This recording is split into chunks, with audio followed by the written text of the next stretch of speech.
تحصیل reporter نوید افضل چرونیہ کی report کے مطابق مرالا ویلفیئر سوسائٹی کے پلیٹ فارم پر جناب انصر محمود گھمن اور ارشد منیر گھمن حال مقیم سوئٹزرلینڈ آف مرالا کی طرف سے ایمبولینس کے لیے مبلغ 1 لاکھ روپے کی خطیر رقم عطیہ کی گئی۔ 1 لاکھ روپے کی خطیر رقم کو گورنمنٹ ایلیمنٹری اسکول مرالا کے ہیڈ ماسٹر جناب ارشد اقبال وڈیج کو جناب ارشد منیر گھمن نے اپنے دست مبارک سے ان کے حوالے کیا۔ اس وقت اسکول میں ان کے ہمراہ محکمہ ایجوکیشن کے AEO جناب ناصر فاروق راں، چودھری احسان اللہ سپرا، غضنفر اقبال، ایڈوکیٹ مبارک خان پٹھان موجود تھے۔ یاد رہے اس سے قبل بھی گھمن برادران کی طرف سے صاف اور شفاف پانی کی فراہمی کے لیے 2 واٹر فلٹریشن جنوبی دارا اور رحمانیہ مسجد میں لگائے گئے ہیں۔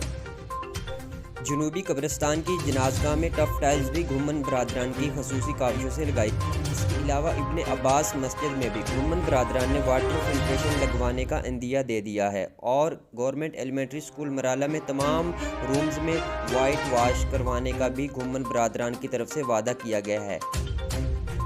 1 لاکھ روپے کی خطیر رقم عطیہ کرنے پر پورے علاقے میں خوشی کی لہر دوڑ گئی اور اہل علاقہ کی عوام نے گھمن برادران کو بھرپور والہانہ خراج تحسین پیش کیا۔